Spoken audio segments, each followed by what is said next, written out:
Tov, on va commencer Bezrat Hashem, Beshem Hashem, Naseh Venatzliach, Shavuot Tov. Nous allons parler de la parashat Lech Lecha, selon les enseignements qui ont été tirés et que j'ai pu prendre dans les livres du Rav Yusho Pinto ou dans ses cours. Il y en a beaucoup. Je vous rappelle, comme chaque cours, c'est avec la permission du Rav et sa bracha que je donne ce cours-là, en français sur Zoom, chaque dimanche soir, Bli Neder. Je vous demande, s'il vous plaît, de vérifier que les micros sont bien fermés pour chacun d'entre vous, car la semaine dernière, il y a eu un problème et finalement, pendant un moment donné, on ne voyait plus. Voilà. À la fin de ce cours, si vous voulez, je vous donnerai la parole si vous avez des questions. Si vous aimez le cours, soyez gentil de le diffuser. Diffusez le lien YouTube à la fin du cours. Ce cours est dédié à l'élévation de l'âme, la rabbinite Mazal Tov Bat Hana. Les bêtes Israël, c'est la femme de Rav Israël à la Vachalom. C'est une dame, très très grande dame, très grande sadéquette, une femme érudite, une femme vraiment pieuse, une femme humble, une femme qui a accepté des sacrifices, qui a accepté, il faut s'imaginer, dans les années 60, quelle femme aurait aimé accepter de se marier avec un Kollelman et vivre quasiment dans la misère, hein. Il n'avait pas de réfrigérateur pendant des années. Pour l'avoir, le mérite de se marier avec un mari Talmid Chacham. Il faut comprendre, les sacrifices qu'ils ont fait aujourd'hui, c'est devenu presque courant, on va dire, mais à l'époque, c'était vraiment exemplaire. Et c'est une femme qui a eu beaucoup de souffrances, qui a eu des problèmes de santé, un très gros diabète, un mari malade. Elle s'est occupée beaucoup de la communauté, des gens. Elle a fait beaucoup de Zikuy Arabim. Une femme qui connaissait beaucoup la Torah, une femme qui était capable d'enseigner le Chumash avec Rashi. Elle enseignait le Chumash avec Rashi. Elle était érudite, cette femme. Une femme chachama, une femme tzaddik qui est extraordinaire à la Shalom, que personnellement, j'appréciais vraiment au sommet du sommet. Voilà. Je profite de ce cours pour dire Mazal Tov à mon ami Marco pour le mariage de son fils. Et je crois qu'il y a une dame du groupe qui a fait la chana de sa fille, alors je lui dis aussi Mazal Tov.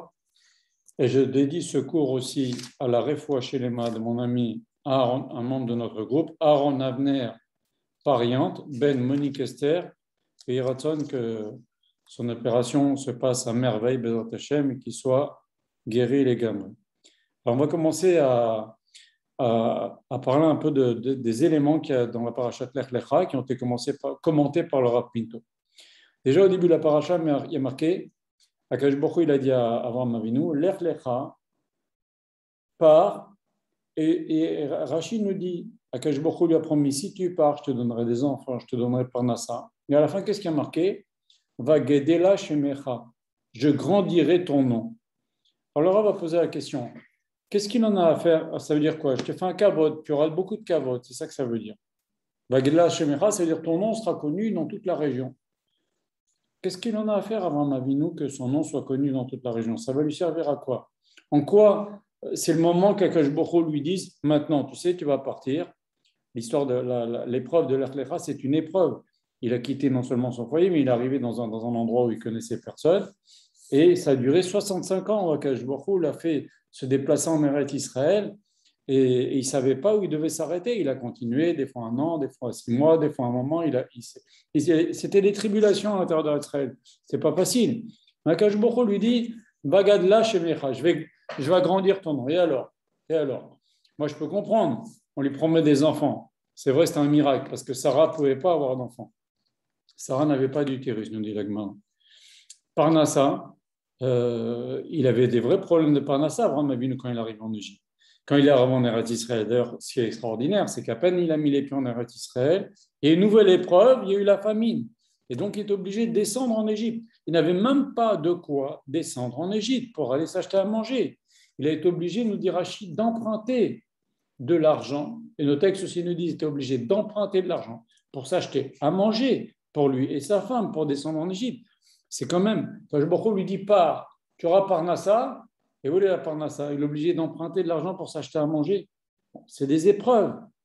Et maintenant, Akadosh Baruch lui dit, tu sais, ton nom va être grandi. Alors, déjà, il faut savoir que quand Avraham Avinu est remonté d'Égypte, il est remonté avec plein de richesses, nous dit le texte. Rachid nous dit, le texte nous dit, il a remboursé ses dettes. Il s'est arrêté aux mêmes endroits qu'il a utilisé en descendant. Quand il descendait en Égypte, les gens lui disent qui tu es, Abraham, qu'est-ce que tu fais là? Hachem, il m'a promis que j'aurais Parnassa. Ah, où est ta Parnassa? Tu n'as même pas de quoi manger. Les gens commencent à se moquer de lui. Quand il est remonté d'Égypte avec toute sa richesse, il a montré aux gens, vous voyez, donc il a remboursé ses dettes, entre guillemets, non seulement ses dettes financières, mais ses dettes morales. Il y a eu en quelque sorte, les gens se sont moqués de lui en disant, où est ton Dieu? Qu'est-ce qu'il fait? Il t'a promis, où sont les promesses? Il leur a montré, voilà ce que le bon Dieu m'a promis. Et voilà. Mais maintenant, ton nom t'a grandi, on revient sur la question. Qu'est-ce qu'il en a à faire, Abraham Avinu? S'il vous plaît, je vous en prie, il faut couper les micros, s'il vous plaît. Voilà, Razak. Donc, qu'est-ce qu'il en a à faire, Abraham Avinu, que son nom soit grandi? Alors, il faut savoir que, déjà même après la guerre entre les rois, Abraham Avinu, il était inquiet. Akash Baruch Hu, il vient et lui dit, ta récompense est grande. Encore une fois, Abraham Avinu, il était inquiet que des nissim qu'on lui fait, ses mérites vont lui être diminués. Akash Baruch Hu lui dit, ta récompense va être grande. En fait, qu'est-ce que c'est que cette histoire Akash Baruch Hu lui dit, ton nom va être grandi? La réponse est ainsi. C'est que quand Abraham Avinu, son nom va être grandi, il va faire des élèves, il va faire un Kiddush Hashem.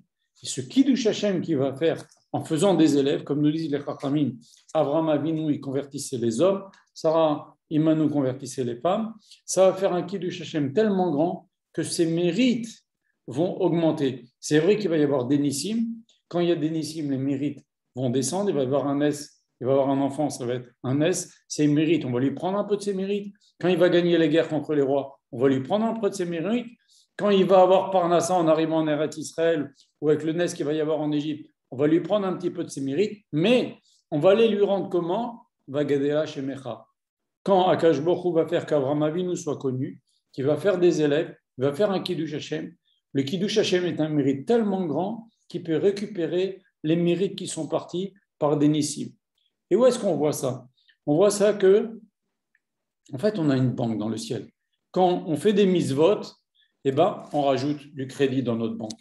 Quand on fait d'Avéro, Dieu préserve, eh ben, on diminue notre compte, si vous voulez, dans notre ciel. Ok? Et si on a si nous arrive des nissim, des miracles, eh ben, ça nous diminue nos mérites. Akash Baruch Hu, il pioche dans nos mérites pour nous faire des miracles. Maintenant, on voit, par exemple, dans les Arba, il y a 2 mitzvot pour lesquelles on doit être obligé de vendre ses habits pour faire la mitzvah de Pirsum Manes, multiplier le miracle. Ce sont quoi? Les 4 verres de Pessah et les bougies de Hanouka. Pourquoi? Parce que dans ces 2 cas, Akash Baruch Hu, il nous a fait un crédit. On ne méritait pas ce miracle de sortir d'Égypte. On devait sortir au bout de 400 ans. Hachem nous a sortis au bout de 210 ans. Il nous a fait un crédit. Maintenant, comment on va rendre ce crédit? On nous a pris des mérites.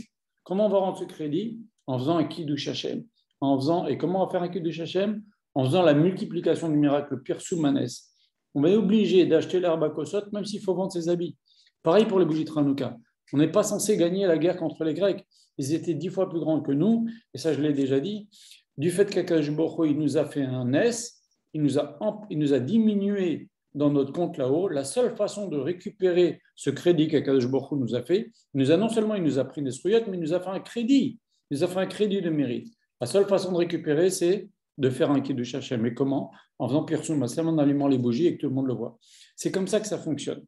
Voilà. C'est pour ça qu'Hachem a dit à Abraham Avinu, ne t'inquiète pas. Vagadela Shemecha. Tous les miracles que tu vas avoir, ne t'inquiète pas. Comme je vais faire connaître ton nom, tu vas faire beaucoup d'élèves, tu vas faire un Kiddush Hashem et tu vas récupérer tous les mérites que je vais prendre pour faire ces miracles-là. Voilà ce que le Rav a dit à ce sujet-là. Ensuite, le Rav a fait la remarque sur ta descendance sera comme la poussière de la terre et comme les étoiles du ciel. Alors, il faut savoir, c'est l'un ou c'est l'autre. Pourquoi Hachem nous dit les deux?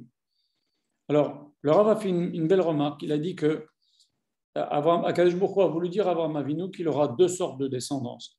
Il aura des descendances qui ressemblent à la poussière de la terre et une descendance qui ressemble aux étoiles du ciel. Alors, comment on peut expliquer ça? Le Rav a cité dans Berachot, en page 48, une Gemara qui dit la chose suivante, que Rava avait 2 élèves, Rabba avait 2 élèves, Abaye et Rava. Rabba avait 2 élèves, un qui s'appelait Rava et un qui s'appelait Abaye. Et un jour, ils étaient petits, ces deux élèves-là, et tout le chasse, toute la Gemara, on entend parler que Abaye et Rabba. Abaye et Rabba. C'était deux grands Moraïm c'est comme Rabou Shmuel. Souvent, ils sont en opposition, dans des opinions. On les voit beaucoup, beaucoup dans la Gemara. Et bien, quand ils étaient petits, comme disent les Chachamim, déjà quand on voit un petit arbre, on arrive un peu à s'imaginer qu'est-ce qu'il va donner quand il va être grand.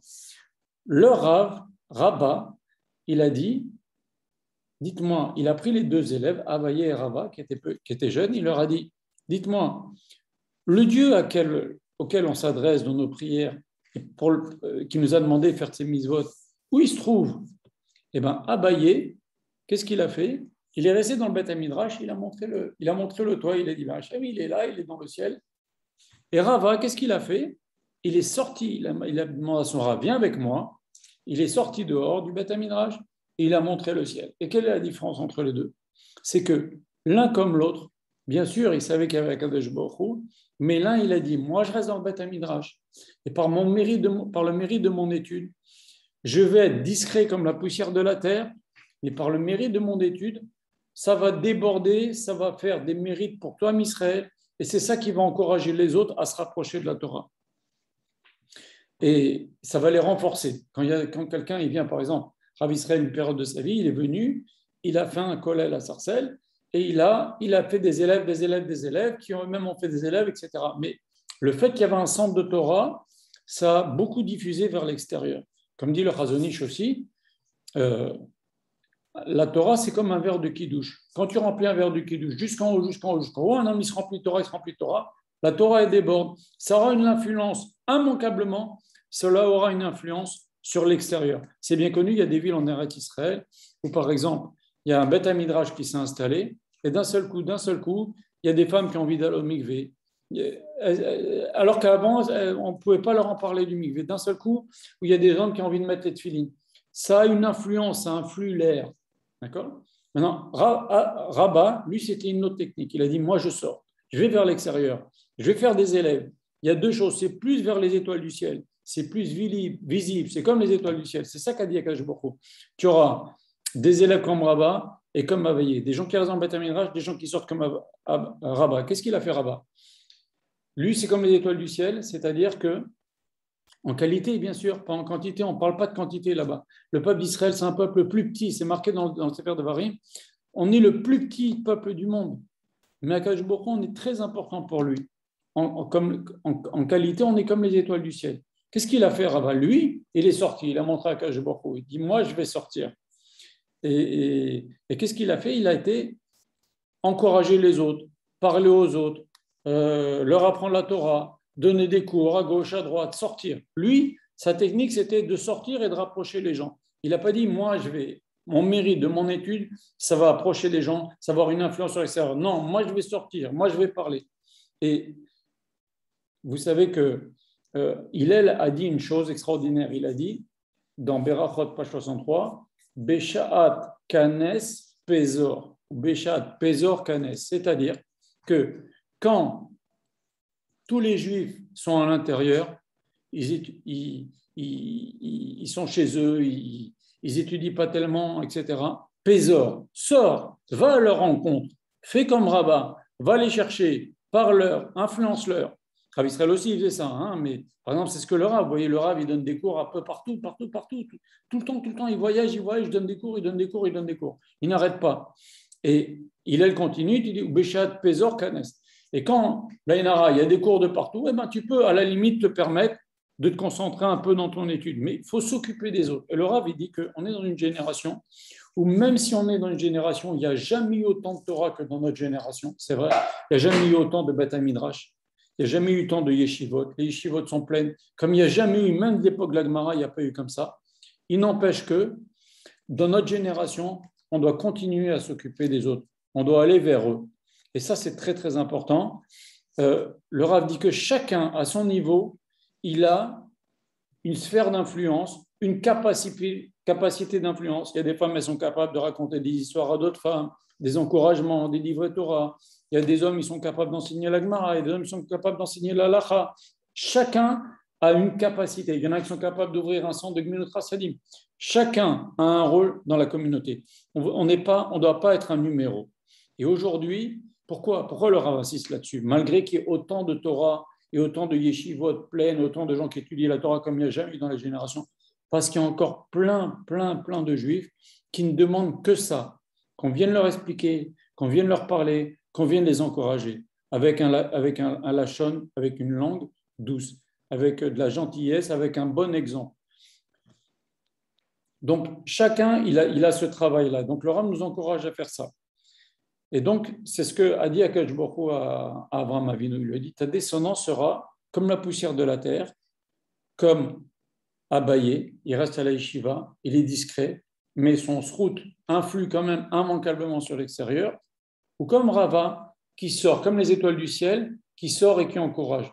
D'ailleurs, on a une phrase extraordinaire dans le Tanar qui dit Omar Zike Arabim Kekochavim Lolam Vaet. Une phrase dans le Tanar qui dit ceux qui encouragent les autres à faire la Torah, les mitzvot, Machazik Arabim, ils renforcent les autres, ils renforcent la communauté. Kekochavim Lolam Vaet, ils seront comme des étoiles pour l'éternité. C'est exactement ce que dit le Rav, ce verset-là. C'est-à-dire, celui qui encourage les autres, c'est comme une étoile. Et ça, pour l'éternité, c'est-à-dire le mérite de celui qui encourage les autres, pour Akadosh Baruch Hu, c'est très important. Et même si c'est difficile, vous savez, des fois, il y a des gens qui vont vous dire « Ah ouais, mais je ne sais pas bien parler, etc. » Rabbeinu Gershon disait la chose suivante, disait « C'est pas celui qui parle, qui sait bien parler, qui parlera aux autres. C'est à force de parler aux autres, tu vas finir par bien parler. C'est comme ça. Au début, c'est difficile, après tu vas arriver, mais il faut s'occuper. Et chacun a une responsabilité. Nos Chachamim nous disent un homme, il est juge, il est le dayan, on va dire, le responsable de sa maison. Mais s'il a une sphère d'influence dans sa communauté, et les gens l'écoutent dans la communauté, et dans la communauté, il se passe des choses pas bien, et lui, il aurait pu les empêcher en parlant, il est responsable. Et s'il est le grand rabbin de tel pays et qui fait rien, ou le grand de la génération qui fait rien, il n'ouvre pas la bouche pour dire c'est pas bien, eh bien, il est responsable. C'est pour ça que c'est toute l'histoire de Noir, on ne va pas revenir là-dessus de la semaine dernière. Donc, il est important pour chacun de ne pas se cantonner à rester dans son coin, aller parler aux autres. Chacun maintenant comme il peut. Maintenant, il y a des gens qui ne savent vraiment pas. Alors, qu'ils étudient la Torah, ça fera comme la poussière de la terre. Ce sera discret, mais ça aura quand même de l'effet. Une autre petite découda que le Rav a dit, c'est que le Rav a dit, juste une petite chose, il faut savoir. Vous savez qu'il disait... le sabbat de Novardok, c'était un Rav qui vivait il y a une centaine d'années. Lui, au début, il était tranquille comme ça, il était dans son coin. Okay, et son maître Rav Salanter, qui lui-même au début disait quand un juif étudie la Torah et Vilna, il va empêcher un juif de se convertir au catholicisme à Paris. À l'époque, pour les gens qui vivaient en Lituanie, Paris, c'était la déchéance totale au niveau du judaïsme. C'est vrai, c'est pas comme aujourd'hui. Il y a beaucoup de juifs qui sont devenus, ils ont changé leur nom, ils ont transformé leur nom, ils sont devenus très français. Vous voyez, on ne sait même pas. Même Rav Israël Salanter, il est venu chez le sabbat de Novardok, il dit, dans notre génération, tu n'as pas le droit de rester dans ton coin. Tu dois aller parler, tu dois aller tourner, tu dois encourager. Un juif n'a pas le droit. Regardez Elkana. On lit l'Haftara de Rosh Hashanah. L'Haftara de Rosh Hashanah, il nous explique d'où Hana, elle a mérité d'avoir un fils comme Shmuel. Elle a mérité d'avoir un fils par sa tfila, mais un fils tzaddik comme Shmuel. Nos Chachamim nous disent, pourquoi on nous raconte ça à Rosh Hashanah? Dans l'Haftara de Rosh Hashanah, on nous raconte que Elkana, le mari de Hana, quand les Juifs avaient arrêté de monter au temple, à l'époque, ce n'était pas le temple, c'était le tabernacle, il est resté dans 3 endroits différents avant d'arriver au temple, avant que Shlomo HaMelech construise le temple. Et ça a duré 200 ou 300 ans entre le moment où Yoshua est rentré en Eretz Israël et Shlomo HaMelech a construit le temple, au moins 300 ans. Donc le temple, il est resté dans 3 endroits différents. Il y a une mitzvah de monter à l'endroit où il y a, pas le temple, pardon, mais le tabernacle, là où il y avait le Ohel Moed, la tente d'assignation où on faisait les sacrifices et tout ça. Il y a une mitzvah de monter 3 fois par an, Pessah, Shavuot, Sukkot. Eh bien, les Juifs, c'était devenu une mitzvah désuète. Plus personne ne la faisait. Et qu'est-ce qu'il faisait Elkana? À chaque fois qu'il y avait les fêtes, pour rappeler aux gens qu'il fallait faire cette mitzvah-là, il prenait un chemin, on lui disait, bon, viens dormir chez nous, c'est loin encore, tu vas dormir cette nuit. Il dit, non, je dors dans la rue. Les gens voyaient, c'est un homme important, Pourquoi tu dors dans la rue? Il mettait une tente dans la rue avec sa famille, etc. Il dit, moi, je fais la mitzvah de monter au temple, de monter au tabernacle. Vous devriez la faire aussi, c'est marqué dans le Chumash, il faut la faire. Et donc, à la fin, il passait dans une autre ville et en même temps, il agrégeait, des gens s'agrégeaient à lui. À la fin, quand il arrivait au temple, il avait des centaines de personnes qui l'avaient suivi. Et comme ça, chaque fois qu'il prenait un chemin différent, pour remettre cette mitzvah-là de Aliyah à la Régel, de monter au temple au goût du jour. Akash Bokho, il a dit, tu t'occupes de mes enfants? Tu t'occupes que mes enfants reviennent et mettent cette mitzvah au goût du jour? Eh bien, moi, je vais te donner un enfant qui va éclairer les yeux de toi, Israël. Donc ça, c'est quelque chose de très, très important de s'occuper des autres. Voilà. Une autre petite chose que le Rav a dit, attendez une petite seconde, je vous en prie, je demande vraiment à chacun de couper les micros, hein. Faites attention, d'accord? Voilà, je continue. Une chose, le Rav a dit, il y a marqué dans la paracha, Vayeler Avraham Kacher Diberlo Hashem. Après qu'Hachem l'a dit, Lech Lecha part, il y a marqué qu'Avraham Avinu, il a dit, ok, j'y vais. Il est parti. Le texte nous dit, Avraham est parti. Mais qu'est-ce qu'on a besoin que la Torah nous précise ça? On n'a pas besoin. On voit très bien qu'il va arriver en Eretz Israël. Pourquoi la Torah nous dit ça? Comme Hachem lui a ordonné. Alors le Rav nous dit la chose suivante. Il nous dit que Avraham Avinu a été content de faire l'ordre d'Hachem. Il l'a fait avec Simcha. À aucun moment il s'est posé des questions. À aucun moment il a eu des doutes. Il était content d'accomplir la parole d'Hachem, aussi bien qu'il était content le premier jour, que le 15e jour, que le 30e jour, ou le 40e jour. Il était content de faire la parole d'Hachem. Il a fait la mitzvah de l'Ech Lecha, de venir en Israël et marcher en Eretz Israël. Et comme on dit, nous disait Chachamim, partout où il allait en Eretz Israël, ça devenait Eretz Israël. Partout où Avraham Avinu a mis ses pieds, ça devenait Eretz Israël. Donc il a fait ça avec Simcha. Maintenant, c'était une épreuve difficile qui a duré pendant 3 ans, mais quand même, il a fait tout le temps avec Simcha. Pareil, dans Baal Otra, il y a marqué que Aaron Cohen, il a allumé comme Hachem lui a ordonné. Rashi nous dit, ça t'apprend qu'il n'a pas changé. Mais c'est évidemment qu'il n'a pas changé Aaron. Hachem lui a dit d'allumer la menorah. Ça t'apprend qu'il n'a pas changé. Ben évidemment, il n'a pas changé. Non.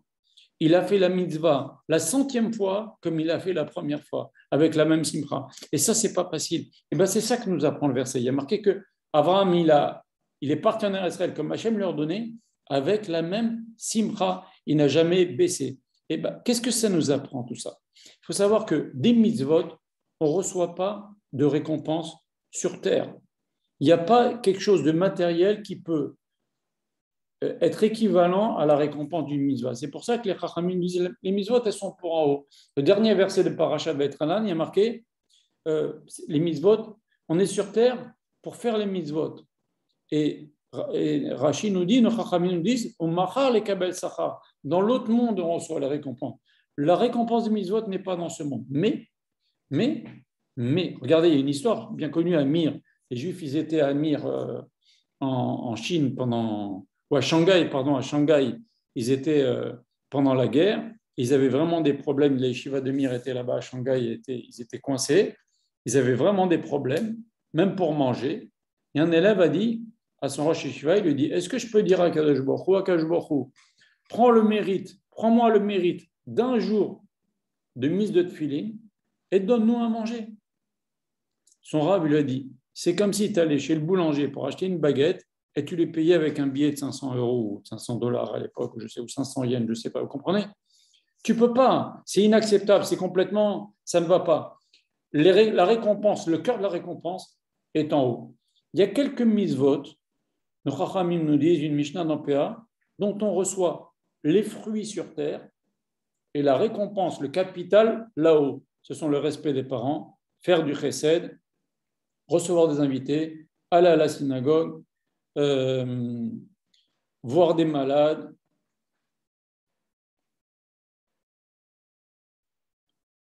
Voilà, il y en a quelques-unes, mais il n'empêche que même celle-là, on reçoit un petit peu des fruits sur terre, mais le cœur des mitzvot est là-haut. Il y en a combien? Il y en a 5 ou 6.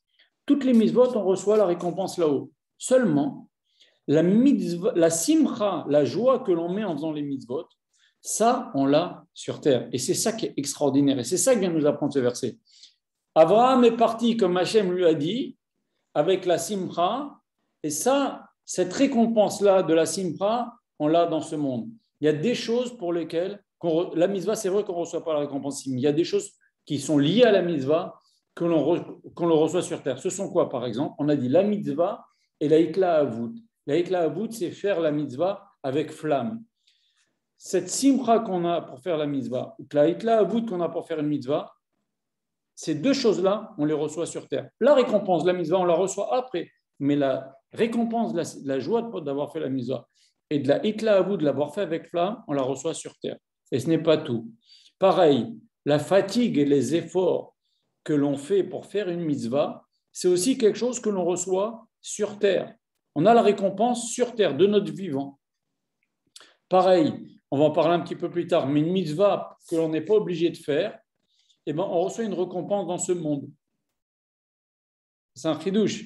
Par exemple, une femme qui prend le lulav sans bénédiction, bien sûr, ou qui va dans la souka sans bénédiction, elle n'est pas obligée. Elle n'a pas le droit de faire bénédiction parce qu'elle n'est pas obligée. Elle ne peut pas dire Hachem qui est de chez nous. Hachem ne l'a pas ordonné de prendre le lulav. Hachem ne l'a pas ordonné dans la souka. Mais si elle y va, même alors qu'elle n'est pas obligée, eh ben, il y aura une récompense de l'Olam Mazé dans ce monde-là.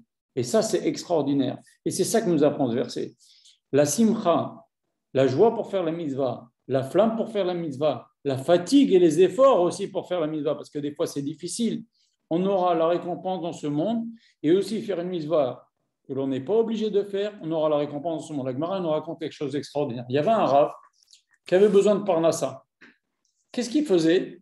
Il allait à l'entrée de la yeshiva et à chaque fois qu'il y avait un rav qui sortait, il se levait. Un rav qui rentrait, il se levait. Donc ça fait, il a passé sa journée à se lever, s'asseoir, sa journée, s'asseoir, ou pendant une heure à faire ça. On lui dit, pourquoi tu fais ça? Il dit, parce que je ne suis pas obligé, je peux rester chez moi. Personne ne m'oblige à venir au Beth Midrash et me lever et m'asseoir. Moi, je suis venu alors que je ne suis pas obligé de le faire, parce que j'ai besoin de choses dans ce monde-là. J'ai besoin de parnassa tout de suite. C'est pour ça qu'il faisait ça. Pareil, la Gemara nous raconte quelque chose d'extraordinaire. Elle dit que la génération d'avant, elle était mieux que notre génération. Pourquoi? Elle parle de leur époque, de la Gemara. Elle dit parce que leur génération d'avant, quand ils prenaient la récolte, ils la rentraient par la porte de la grange. Et quand on rentre la récolte par la porte de la grange, on est obligé de prélever le maaser, le 10e. Et nous, on rentre la récolte par les fenêtres de la grange. Et alors, ça veut dire quoi? Qu'ils ne voulaient pas payer le maaser? Non. Nous, quand on rentre la récolte par les fenêtres de la grange, on n'est plus obligé de payer le maaser, parce on apprend un verset que ça rentre, si ça rentre dans la grange. Et comme on rentre la récolte par les fenêtres de la grange, et on donne quand même le maaser alors qu'on n'est pas obligé, puisqu'on n'est plus obligé, c'est rentrer par la fenêtre, nous, on cherche la récompense dans ce monde. Donc, on est moins que les gens d'avant. Mais enfin, en tous les cas, voilà. Il y a des choses qui font qu'on prend une récompense, une petite part de récompense des mitzvot, ce sont la simcha qu'on a pour faire une mitzvah, la hitla avut, la flamme avec laquelle on l'a faite, la fatigue et les efforts aussi, c'est très important de savoir que la fatigue et les efforts pour faire une mitzvah, non seulement on a une récompense dans ce monde, en plus ça c'est une très grande kapara. La sueur qu'on a pour faire une mitzvah, pour se fatiguer, etc., soit les hommes que ce soit les femmes, des fois c'est difficile, des fois c'est beaucoup de labeur pour préparer ici, pour préparer Shabbat, etc. C'est aussi une kapara pour les fautes, c'est des choses qui sont très importantes. Voilà. Pareil également, la mitzvah de tzitzit. Un homme n'est pas obligé de mettre les tzitzit. La Torah nous dit, si tu as un habit à 4 coins, alors tu mettras les tzitzit. Et qu'est-ce que font tous les hommes? Eh bien, ils se forcent à mettre un habit à 4 coins avec les tzitzit. Mais si on n'a pas d'habit à 4 coins, on n'est pas obligé de mettre les tzitzit. Mais ce n'est pas grave. On va se trouver un habit à 4 coins, on va lui mettre des tzitzit et on va le porter toute la journée. Pourquoi? Ce n'est pas qu'on cherche à avoir une récompense dans la mazé. Mais il faut savoir aussi une chose. Quand on fait une mitzvah, qu'on n'est pas obligé, on a dit qu'on recevait une récompense, donc un homme n'est pas obligé de mettre les tzitzit, il le met quand même, il a une récompense sur terre, mais mieux que ça, en vérité, quelqu'un qui met les tzitzit, alors qu'on n'est pas obligé de mettre les tzitzit, on se force, on s'achète un habit à 4 coins, on met des fils, et on le porte. Nos Chachamim disaient, je crois que c'est dans Masechet Menachot, c'est une protection au moment du dîn. Il y a toujours des jugements. Kadosh Baruch Hu, il nous juge tous les jours, il n'y a pas qu'à Rosh Hashanah. Eh bien, quand on met les tzitzit alors qu'on n'est pas obligé, tout le temps on a le tzitzit, eh ben, c'est une protection pour la personne. Voilà. Une autre petite nekuda, une quatrième petite nekuda, on voit qu'Abraham Minou dit à Sarah, il lui dit Imrina achotiat. ils sont descendus en Égypte. Et Abraham, il voit que Sarah, elle commence à attirer le regard des hommes. C'est tous il y avait une très grande impureté en Égypte au niveau de la débauche. Qu'est-ce qu'il lui dit? Il lui dit, écoute Sarah, dis que t'es ma sœur. Bon, Rachid dit, afin qu'il me donne des cadeaux. C'est quand même étonnant. D'abord, on a une règle que sonner matanot yirchie, un verset qui nous dit, celui qui n'aime pas les cadeaux, il vivra. Qu'est-ce qu'il a appris à Abraham Avinu de dire, dis que t'es ma sœur, comme ça je reçois des cadeaux? Ça, c'est une grande question. Et puis quand il aime les cadeaux, c'est ça qui l'intéresse. Le Ramban dit qu'Abraham Avinu a fait une très grande faute de risquer sa vie de descendre en Égypte. Il aurait dû rester en Israël, il se débrouille comme il peut, mais même s'il y a la famille, il se débrouille, mais il ne risque pas la vie de sa femme. C'est ce que dit le Ramban. Le Zohar HaKadosh a dit qu'il n'a pas eu peur Abraham Avinu. Pourquoi? Parce qu'il a vu qu'il y avait toujours un petit nuage au-dessus de Sarah, je ne sais pas comment il voyait, mais il y avait toujours un petit nuage au-dessus de Sarah qui représentait la Shekhinah. Et donc, il savait que la Shekhinah avec elle, toujours, allait la protéger. C'est ce qui s'est passé. Ça fait qu'il n'a pêché Paro. Et les anges, ils sont venus, ils ont fracassé toute la maison de Paro, toute la cour de Paro, tous les habitants du palais de Paro, et Paro lui-même, et même les murs, ils étaient frappés. Donc, Abraham Avinu n'était pas inquiet. Maintenant, on revient à notre question de départ. Qu'est-ce qui lui prend à Abraham Avinu de dire « Dis que t'es ma sœur, comme ça j'aurai des cadeaux ». Depuis quand il aime les cadeaux? En plus de ça, on sait très bien, on a dit non seulement ce n'est matin mais pourquoi? Parce que quand tu acceptes les cadeaux, tu deviens le prisonnier de la personne.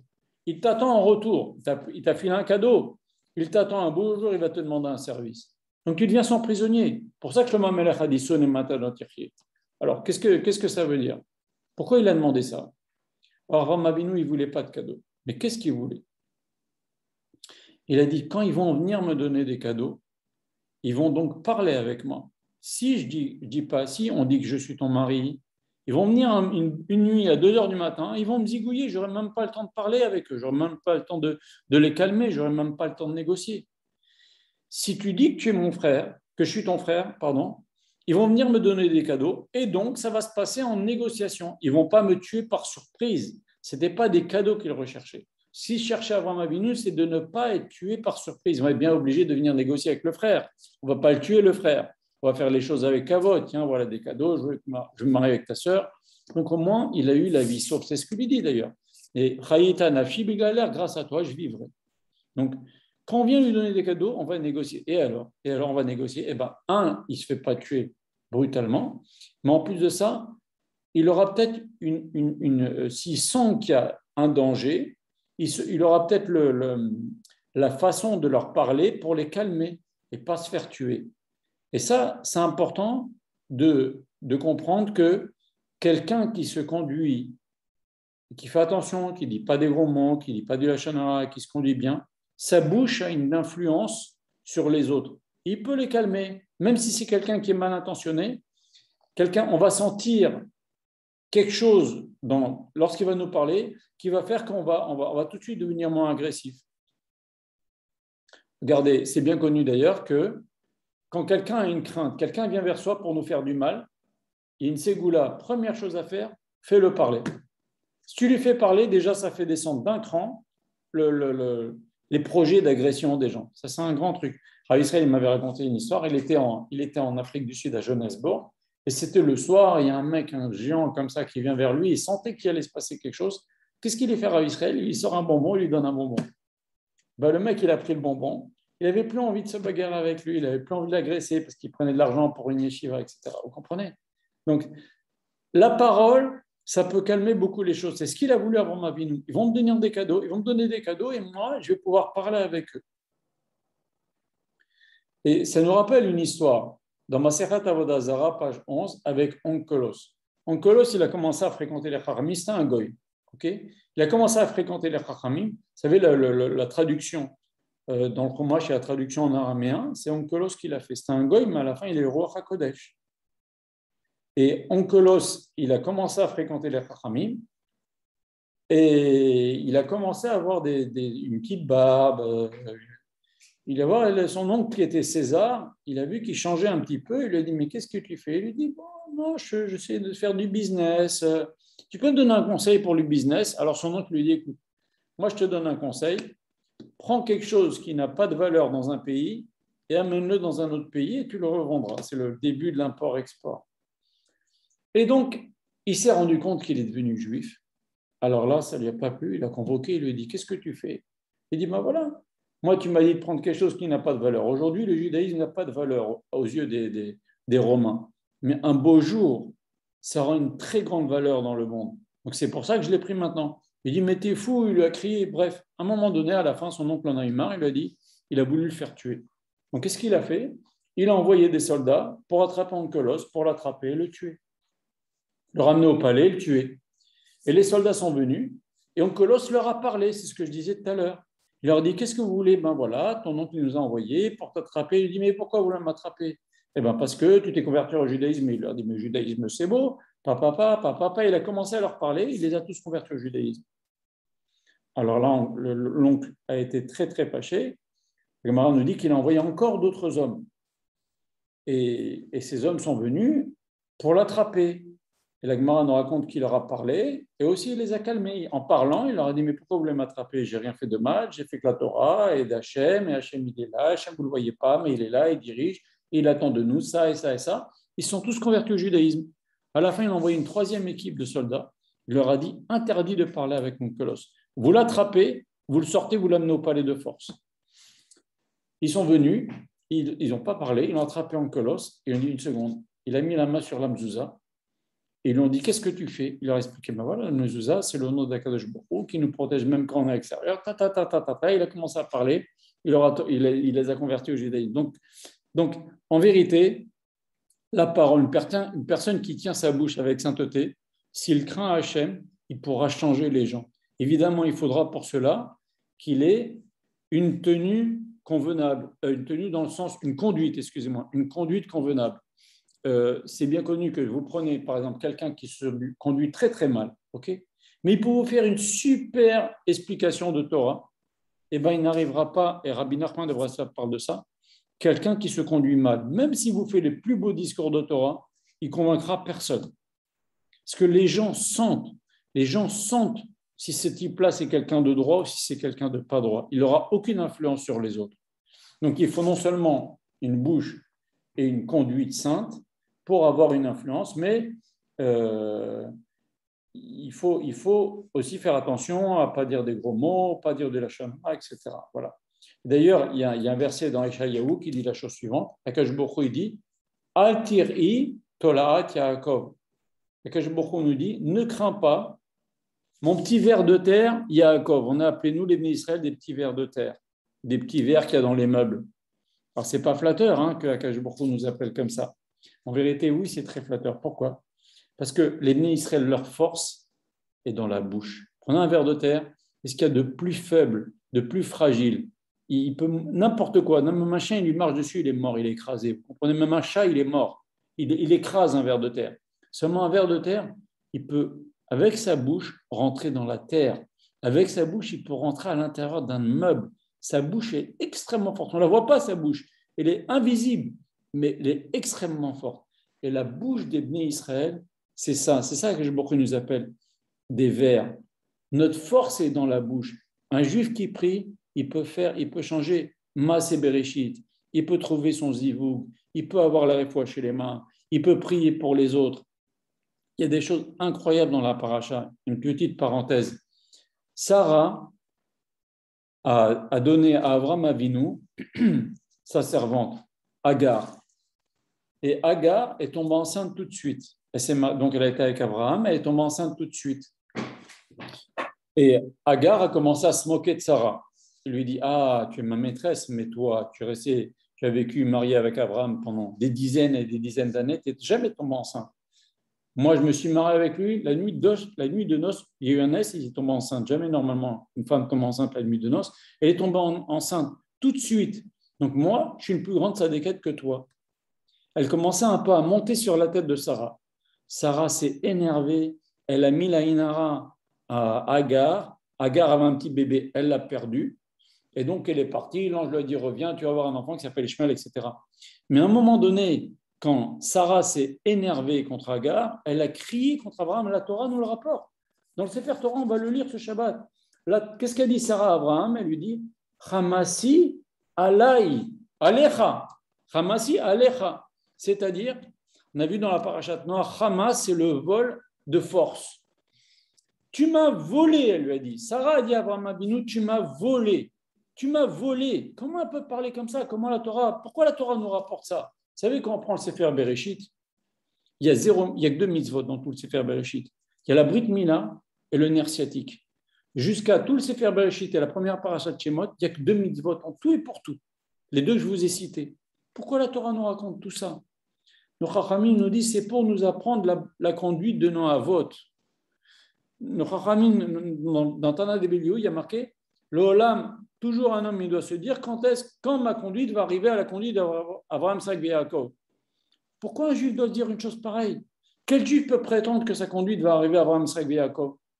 Personne. Personne ne pourra arriver. Mais un homme, il doit toujours se dire cette chose-là. Quand ma conduite va arriver, mes actions vont arriver aux actions d'Abraham, Isaac et Yaakov. Pourquoi? Ça va lui apporter quoi? Tant qu'il se dit ça, il est sur la bonne voie.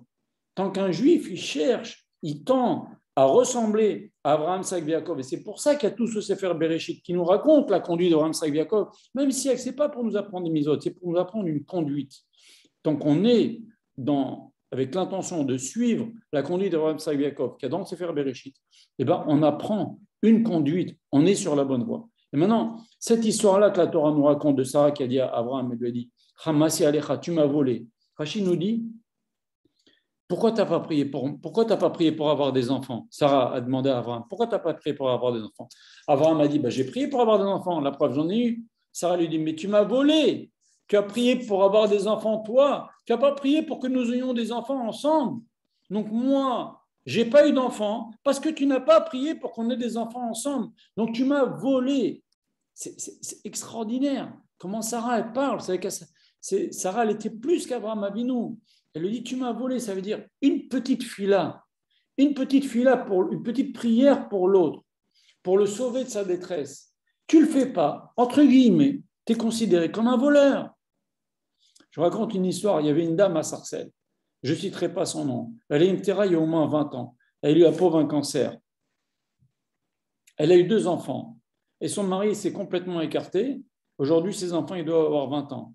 Elle est venue en rêve à une des dames qui était une de ses amies. Elle lui a dit, tu n'as rien fait pour mes enfants. En rêve. Et cette dame, dans le rêve, lui a dit, mais je ne peux rien faire. De toute façon, il ne m'aurait pas écouté. Ton mari, il est loin, il est parti à l'étranger avec les enfants, on ne sait même pas où ils sont. Comment tu peux me reprocher que je n'ai rien fait? Cette femme qui est Niftera il y a 20 ans, elle lui a dit en rêve, elle lui a dit, mais tu aurais pu prier pour mes enfants. Ça veut dire, on a un devoir. Alors c'est vrai, il y a la course de la vie, il y a les occupations, etc. Mais une prière que l'on aurait pu faire et qu'on ne fait pas pour quelqu'un qui a besoin, entre guillemets, on est comme un voleur. On lui vole une bracha, on lui vole un bien. Avraham Avinu aurait prié pour Sarah. Elle aurait eu un enfant. Elle l'a traité de voleur. Elle a dit, tu m'as volé ta prière. Tu aurais prié, j'aurais eu un enfant. Alors tout ça pour vous dire quoi? La force de la bouche. La bouche d'Israël, c'est ça notre force. C'est la tfila. Comme on a dit tout à l'heure, avec la tfila, on peut trouver tout. On peut trouver la refoua chez les mains. Il faut prier pour les gens qu'on connaît qui sont malades. Il faut prier pour la parnassa des autres. Les Chachamim disent mieux que ça. Tu pries pour quelqu'un d'autre. Et toi, tu as besoin de la même chose. Par exemple, tu as besoin de guérison. Et tu pries pour quelqu'un d'autre qui a besoin de guérison. Tu es guéri en premier. Ça, on apprend des versets. On en parlera en son temps. Tu pries pour quelqu'un qui trouve son ziboug. Et toi, tu as besoin de ton ziboug. Tu as besoin de te marier. Et bien, tu trouveras toi aussi en premier avant lui. Pareil dans tout. Donc, c'est très important. Notre bouche a un grand pouvoir. Voilà. Et c'est pour ça qu'Abraham Avinu, il a dit à Sarah, prends des cadeaux, dis que t'es ma sœur, on va prendre des cadeaux, je vais pouvoir leur parler, je vais pouvoir les faire changer d'avis. Voilà. Sur le même sujet, je vais vous raconter une histoire du Ben Ishraï. Ben Ishraï raconte une histoire d'un bonhomme qui étudiait la Torah très tard le soir. Et il va pour rentrer chez lui, et qu'est-ce qu'il voit? Il voit des juifs en train de jouer aux cartes et boire du whisky ou je ne sais pas quoi, de l'arak, et ils rigolent, et ils disent des gros mots, etc. Il est choqué, il rentre, il leur voit, il dit, mes frères, pourquoi vous faites ça? C'est pas mieux d'étudier la Torah, vous gâchez votre temps, vous perdez votre temps au lieu d'apprendre la Torah. Vous êtes ignorants, c'est dommage, vous pouvez apprendre la Torah, c'est beau, venez, je vous apprends. Il leur a appris, il leur a parlé gentiment, ils l'ont remercié. ils l'ont embrassé, ils l'ont félicité, ils l'ont même donné un petit peu d'argent. Très bien. Au bout d'un mois, ce juif-là, il repasse dans le même café, le même endroit, et il voit les mêmes personnes en train de jouer aux cartes, en train de boire un petit peu d'alcool. Soit dit en passant, je répète, Rav Pinto est contre les alcools dans les synagogues et tout ça. Un juif, il ne doit pas rentrer dans ces histoires-là. Toute l'histoire de Noir, ça vient nous apprendre ça. C'est très, très, très mauvais tout ça. C'est très, très, très, très, très mauvais. Il ne faut pas rentrer là-dedans. Que Dieu préserve. Donc, il va, la deuxième fois, il les voit les mêmes, en train de jouer, en train de boire. Il va leur parler, il leur dit, mes frères, on n'avait pas dit la dernière fois qu'il faut étudier. Allez, venez, on va étudier. Allez, venez, je vais vous parler. Allez, venez vous instruire. Il commence à se lever, il commence à le frapper. Et il le frappe, il le renvoie, il le jette en dehors du café. Alors ce juif-là, il va voir son Rav. Il lui dit, Rav, la première fois je leur ai parlé, ils m'ont embrassé, ils m'ont aimé, ils m'ont pris dans leurs bras, ils m'ont même donné un peu d'argent. Et la deuxième fois je vais, ils m'ont frappé, voilà, j'ai ça de cassé, j'ai ça de cassé. Comment ça se fait, Rav? Le Rav lui dit, la première fois tu as été, tu leur as parlé les Shem Shamaïm, pour le kavod d'Hachem, pour l'honneur d'Hachem, pour l'honneur de la Torah. La deuxième fois tu as été, tu avais envie qu'ils te redonnent encore un peu d'argent. C'est pour ça que ça n'a pas passé dans le cœur des autres, ce que je disais tout à l'heure. L'intention aussi, les gens, il y a un sixième sens qui font que même si quelqu'un vous fait le plus beau devoir Torah de la terre, si l'intention n'est pas pure, ça ne marche pas. Il faut que ce soit les Shem Shamaïm. Voilà. Encore une petite chose, un cinquième point.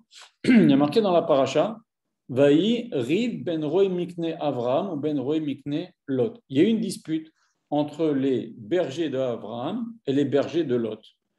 Va Kenaani va Pérézi Babaret, Ayubaret. Et les Cananéens, les Pérézis, c'est un peuple qui vivait à Canaan, étaient déjà là. Rachi sur place nous raconte qu'est-ce qui s'est passé. Les bergers de Lot n'obligeaient pas le bétail de Lot à mettre une muselière. Et donc, ils allaient manger un peu n'importe où dans les champs des gens. Et les bergers d'Abraham, ils leur disaient, mais c'est pas bien. Abraham a dit qu'il ne faut pas faire ça, ça s'appelle voler. Qu'est-ce qu'ils disaient les bergers de Lot? Au nom de Lot, il leur dit, regardez ce qu'il nous a dit de vous dire, Lot. Lot nous a dit de vous dire, Akash Baruch Hu, il a promis la terre à Abraham Avinu. Abraham Avinu n'a pas de descendant. Donc, qui va hériter de la terre? C'est son neveu et beau-frère, parce que c'était le frère de Sarah, Lot. Donc, la terre d'Israël est à nous. Donc, laissez-nous tranquilles. On peut prendre même dans les champs des autres, c'est pas grave. Qu'est-ce qu'il vient nous dire le verset? Va Kenani, va Pérézi, Babaret, il est encore sur la terre. Les peuples d'Israël étaient encore là, tu ne peux pas te servir. Tu ne peux pas te servir d'Israël. Même Abraham, Isaac et Jacob, ils ne sont pas servis d'Israël. Il n'y a que quand Akash Baruch Hu, il a sorti des Bnei Israël et les a rentrés, il a ordonné aux Bnei Israël de chasser les peuples qui étaient là, mais avant, on n'avait pas le droit de faire ce qu'ils ont fait. Donc, il y a eu cette dispute-là. Ça, c'est ce que dit Rashi. Mais le Rav dit encore une autre chose. Qu'est-ce que ça vient nous raconter? Que pendant la dispute entre les bergers d'Abraham et de Lot, il y a eu que les peuples qui étaient là regardaient la scène. Il y a eu une dispute entre les bergers d'Abraham et de Lot, et les Kénanéens et les Périzis regardaient la scène. Ils étaient là sur terre. Ça nous apprend quoi? Ça nous apprend que même si toi tu disputes avec l'autre, les Shem Shamaïm, pour qu'il fasse une misva, qu'il ne fasse pas une misva, ça sur ce qu'il fait, c'est pas bien ce qu'il fait, c'est les Shem Shamaïm, je me dispute avec lui, les Shem Shamaïm. Les gens qui te voient, ça crée un chilul Hashem, une profanation du nom divin. Tu vois deux rabbinim qui se disputent, deux religieux qui se disputent. Il a toute la halakha avec lui, il a toute la Torah avec lui, il a tous les arguments de la Torah avec lui. Quand les gens y voient ce genre de scène, ça fait un chilul Hashem. Et ça, c'est très grave, c'est ce que nous apprend ce verset. Il y avait une dispute, mais les gens qui étaient là et regardaient la scène. Et ça, c'est très grave. Alors, qu'est-ce qu'il faut avoir comme conduite? La plupart des disputes qu'il y a dans des communautés, ou dans des yeshivot, ou dans le milieu religieux, etc., c'est les Shem Shamaïm. L'halakha, elle est avec moi, j'ai raison, c'est comme ça qu'on a pris nos maîtres, etc. Et on fait une dispute. Okay? Alors, il faut savoir, ça fait un énorme prix, le Hachem. Les gens pas religieux qui voient ça, ils disent, ah, bah, tu vois, les religieux, quand ils se disputent comme des chiffonniers, ils ne rentrent pas dans l'histoire, les Shem Shamaïm, l'halakha, pas l'halakha, ils ne rentrent pas là-dedans. Ça fait un chilul Hashem. Donc, la meilleure chose à faire, quand il y a un désaccord, même si tu as toute la halakha avec toi, même si tu as disputé les Shem Shamaïm, le Rav dit, partons bons amis, toi tu vas à gauche, moi je vais à droite, c'est ce qu'il a dit avant Avinu. Tu vas à gauche, je vais à droite. Pas de dispute. Pourquoi on va disputer? On est des frères. Exactement la conduite d'Avraham Avinu, il faut prendre. Et Avraham Avinu lui-même a fait des guérims toute sa vie, il a fait des convertis toute sa vie. Voilà qu'à son propre beau-frère, à son propre neveu, il lui dit pars. Alors que tout le temps il rapprochait les gens, son propre neveu lui dit pars. Parce qu'à un moment donné, il faut savoir se séparer s'il va nous donner une mauvaise influence. Et malgré cela, il faut savoir que Rachid nous dit qu'Avraham Avinu, tant qu'il y avait Lot en sa compagnie, Akash Baruch Hu ne lui parlait pas. Malgré cela, il ne s'est pas séparé de Lot, au prix qu'Akash Baruch Hu ne lui parle pas. Parce qu'il avait une possibilité de rapprocher son frère. C'est son frère, on ne se sépare pas de son frère. Mais quand il vient une mauvaise influence, il vient une marloquette, il dit écoute, regarde, on ne se dispute pas. Tu vas à la gauche, je vais à droite. Tu vas à droite, je vais à gauche. C'est ce qui est marqué dans le Sefer Torah. C'est ce qui est marqué dans le Sefer Torah. Pas de dispute. On reste mon copain, mais juste toi, tu prends un chemin, moi je prends un autre chemin, et on ne se dispute pas. Et ça, c'est la meilleure chose. Il faut savoir aussi une chose qu'a dit le Gaon de Vilna, le Rav, il cite souvent cette chose-là. Que si toi et moi on se dispute, on a un sujet de dispute, toi et moi, ok? À la fin, avec le temps, avec les années, on va finir par se réconcilier. Mais si moi je branche quelqu'un pour être de mon côté, et toi tu branches quelqu'un pour être de ton côté, moi je ne vais jamais pouvoir me réconcilier avec cette personne que tu as branchée, et toi tu ne vas jamais réussir à te réconcilier avec cette personne que tu as branchée. Pourquoi? Parce que lui, en vérité, il a été formaté, entre guillemets, je l'ai branché dans cette dispute-là, et ça ne va jamais se calmer. Tandis que si ça reste entre nous, on ne rentre pas des gens avec nous dans notre dispute, ça reste entre toi et moi, et ben à la fin, on finira par peut-être tomber d'accord, ou en tous les cas, arrêter de se parler gentiment, poliment, comme des amis. Même s'il se passe des années, même des dizaines d'années. Mais si tu branches quelqu'un, ça fait des histoires communautaires, alors là, ça ne s'arrête pas. Pourquoi? Parce que l'autre, il ne comprend pas les tenants aboutissants, il suit son rave, etc. D'ailleurs, le Rav dit souvent, jamais se mêler des disputes entre les tzadikim. Jamais, jamais, jamais. On ne comprend pas. OK? Il ne faut pas se mêler. Pas se mêler. Il faut le laisser faire. Des fois, des choses on ne comprend pas. Il y a eu des histoires. Et ça a détruit beaucoup de choses dans l'Israël.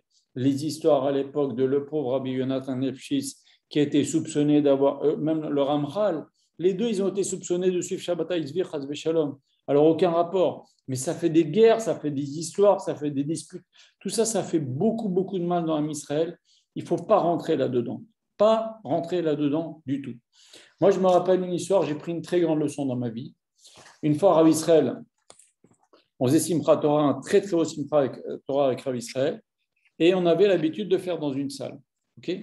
Et dans cette salle-là, d'un seul coup, les gens ont décidé qu'ils ne vont pas nous laisser faire la Simcha. Ils n'ont pas voulu. Ils voulaient, je ne sais pas ce qu'ils voulaient, mais ils ne voulaient pas. Qu'est-ce qu'il a dit Rav Israël? Alors qu'il était chez lui, c'était son minyan. C'est lui qui l'a fondé. Il a dit, on s'en va, on va faire ailleurs. Il aurait été en train de dire, mais c'est moi qui ai fondé ce minyan. C'est mon minyan.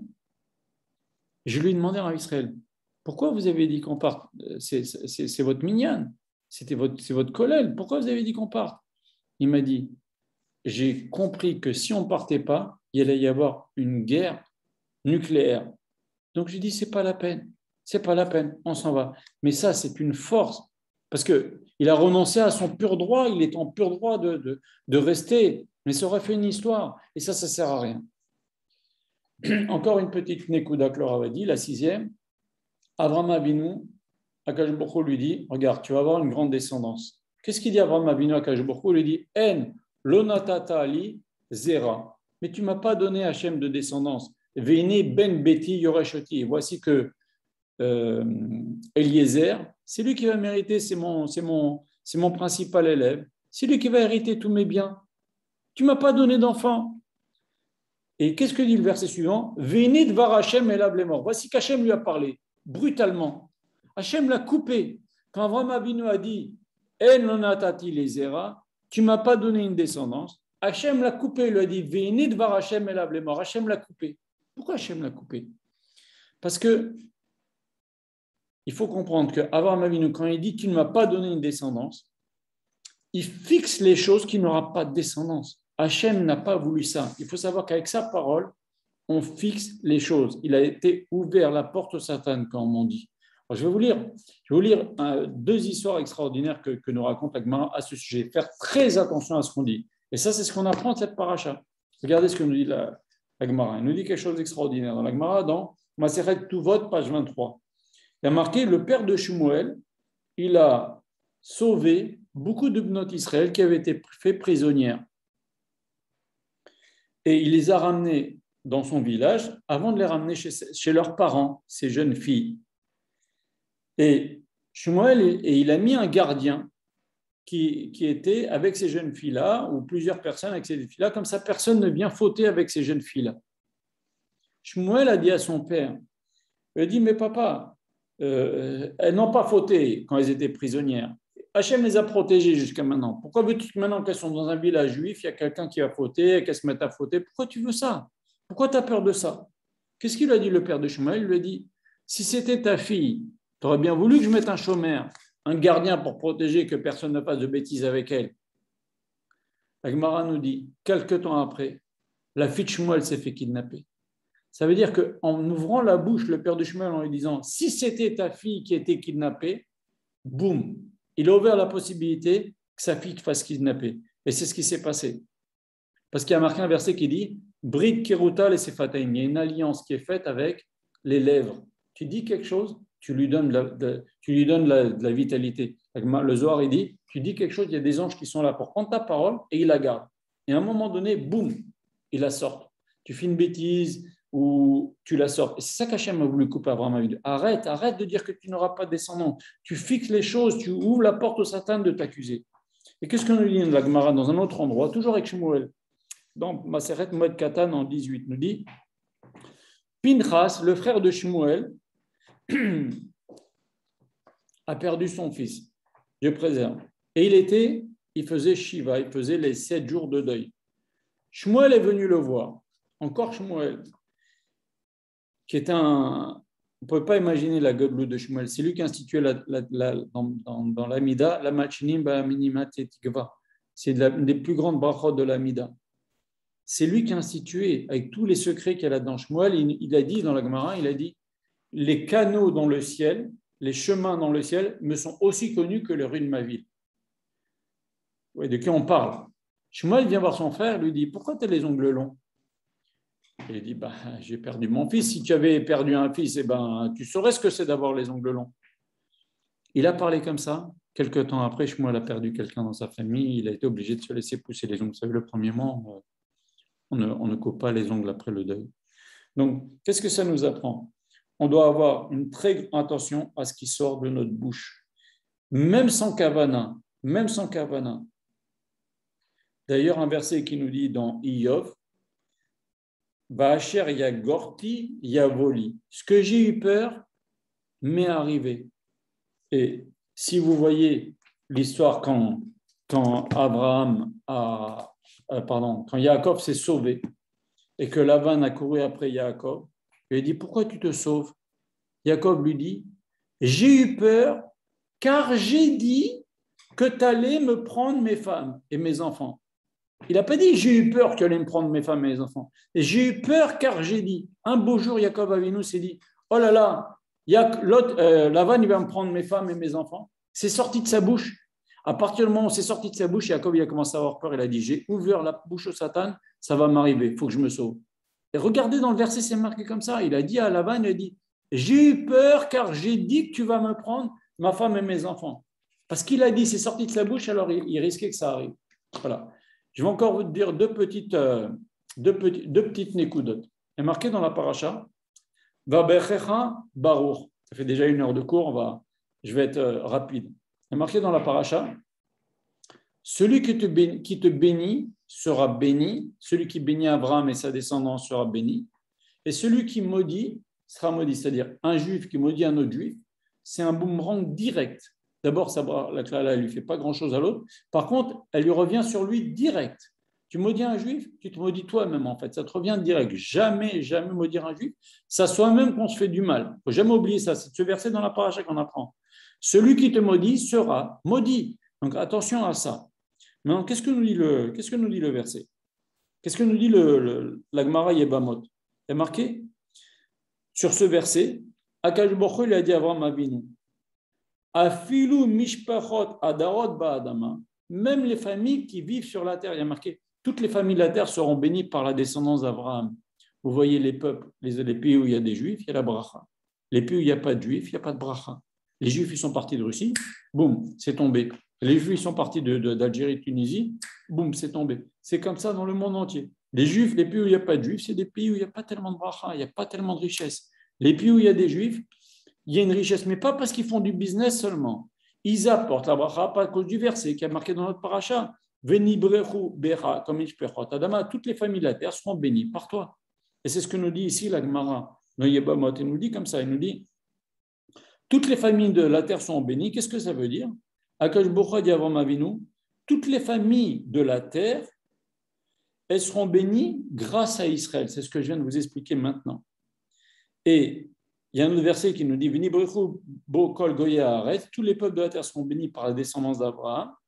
Regardez ce que dit la Gemara. Afilus finot abaot megalia l'Espagne, même les bateaux qui vont de France, Gallia, la Gaule, la Spamia vers l'Espagne, Enan milbachot et la bishvil Israël, elles sont bénies, elles arrivent à pêcher du poisson par le sroud d'Israël. C'est-à-dire il y a des bénis d'Israël qui sont à des milliers de kilomètres, et il y a des goïms qui vivent à des milliers de kilomètres. S'ils ont la bracha, c'est par le sroud des Juifs ou parce qu'il y a des Juifs dans leur pays. Ça va très très loin cette Gemara. Regardez ce que nous dit Rabbi Yoshua Pinto, l'ancêtre du Rav. Il nous dit la chose suivante, il nous dit les nés Israël, il y a marqué même les familles de la terre, et nous on ne fait pas des familles de la terre, dit la Gemara, même les familles de la terre sont bénies par ta descendance, et nous on ne fait pas partie des familles de la terre. Regardez ce que dit le Rav. Yoshua Pinto, l'ancêtre du Rav, il nous dit les nés Israël, ils font partie de la terre, mais leur kavod, c'est-à-dire leur influence, grâce à leur Torah et les mitzvot, elle va jusqu'au ciel.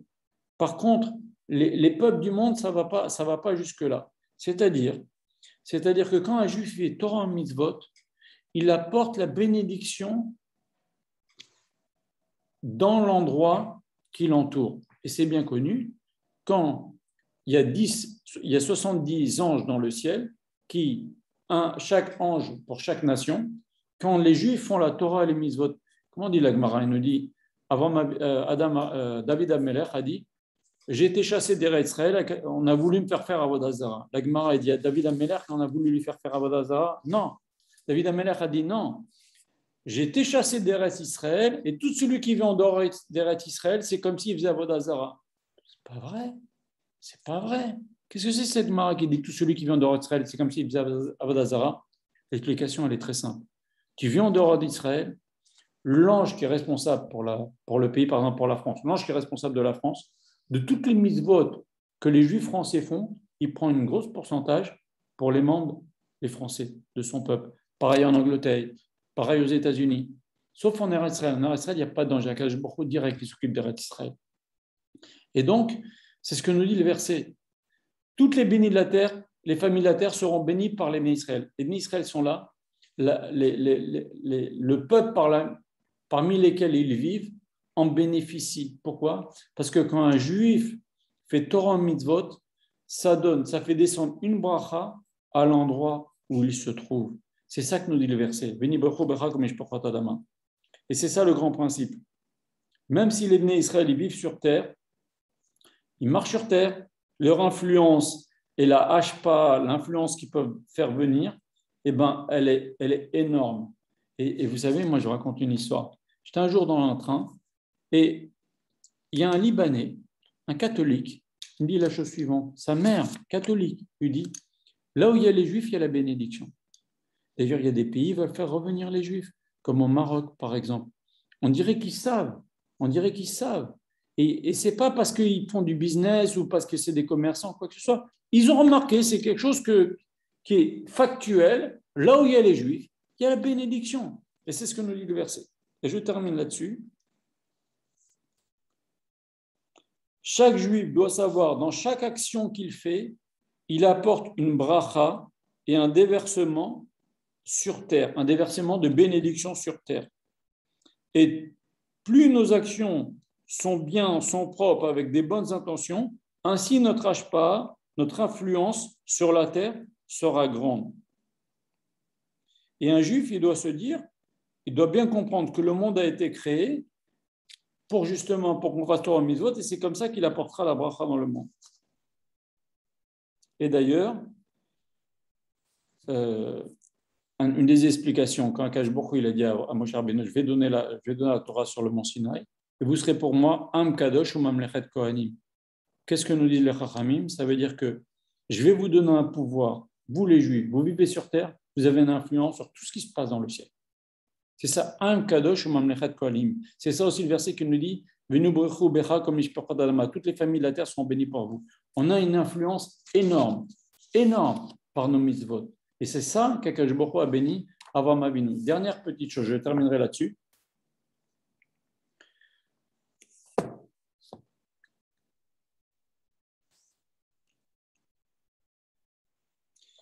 Sur le sujet que je viens de dire, juste regardez la Gemara qui est dans Masechet Sota. Elle dit, depuis que le temple a été détruit, le goût a été enlevé des fruits. Les fruits ont moins de goût.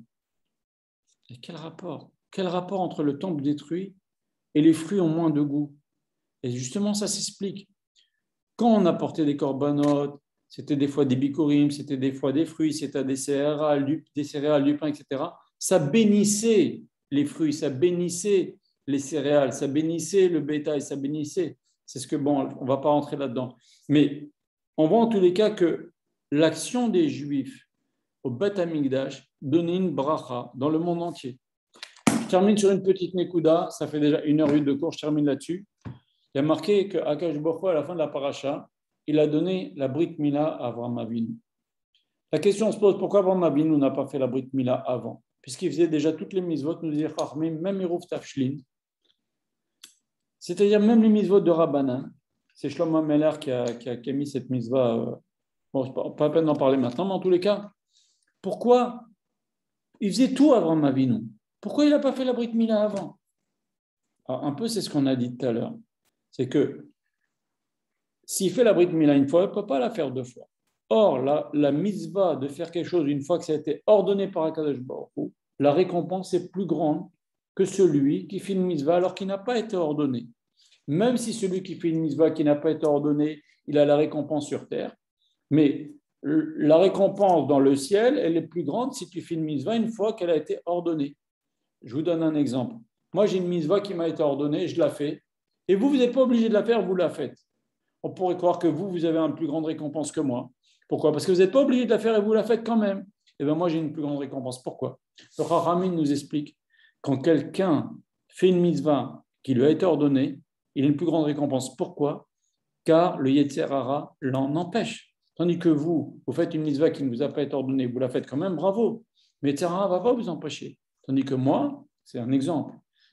Du fait que j'ai 7 mitzvahs à faire, le Yetzer Hara va en empêcher. Donc la récompense, elle est plus grande. C'est pour ça qu'Avraham Avinu, il a dit, je ne fais pas la Brit Mila. J'attends qu'Akadosh Baruch Hu m'ordonne de la faire. Et il a fait, donc il a eu la récompense de faire une mitzvah alors qu'elle a été ordonnée. Maintenant, Laura va poser une question et je terminerai là-dessus. Il a dit, on sait que l'homme a la mitzvah de se fructifier et de se multiplier, d'avoir des enfants. La femme n'a pas la mitzvah d'avoir des enfants. Il y a plusieurs raisons là-dessus. On ne peut pas dire à une femme qui va souffrir lors d'un accouchement, tu as fait une mitzvah. On ne peut pas souffrir dans une mitzvah, ça n'existe pas. La Gemara nous dit, il y avait une sorte de loulav. Les Chachamim nous ont dit, est-ce que c'est ça le Anat Sefavot? Il avait des piquants. Les Chachamim nous ont dit, c'est pas possible. Parce que la Torah, on a une règle, qui derachecha, darke noam, les voies de la Torah sont douces. Alors une femme qui accouche et qui a mal, elle ne peut pas faire une mitzvah, ce n'est pas possible, elle a mal. Il ne peut pas avoir mal pour faire une mitzvah, ça n'existe pas. Ça peut être difficile, on peut faire des efforts, mais mal comme une femme a mal au moment de l'accouchement, ça ne s'appelle pas une mitzvah. Donc c'est une des raisons pour lesquelles la femme n'a pas la mitzvah. On ne peut pas obliger à quelqu'un à avoir mal. Maintenant, elle fait quand même, la femme, elle a quand même des enfants, elle veut quand même avoir des enfants. Et donc on a 2 choses, on a l'homme qui a la mitzvah et qui le fait, la femme qui n'a pas la mitzvah et qui le fait aussi. Et qu'est-ce qui sort de ça? Un enfant. Et alors? Eh bien, un enfant doit comprendre qu'il est issu de quelqu'un qui a une mitzvah et qui le fait, et quelqu'un qui n'a pas de mitzvah et qui le fait quand même. Pourquoi? Parce que la vie est remplie de ça. Les mitzvot qu'Akadosh Baruch Hu nous demande de faire et qu'on fait, il y a une très grande récompense. et des choses qu'on n'est pas obligé de faire, comme le tzitzit, comme plein de choses, et d'aller donner du cours aux autres, et d'aller se fatiguer pour ci et pour ça, et de prier pour les autres, comme on a cité tout à l'heure. Eh bien, ça aussi, on n'est pas obligé de le faire, mais on le fait quand même, parce qu'il y a deux catégories de mitzvot. Il y a des choses qu'on est obligé qu'on fait, des choses qu'on n'est pas obligé qu'on fait quand même. Voilà. Avez-vous des questions? Le cours est terminé. Est-ce que vous avez des questions?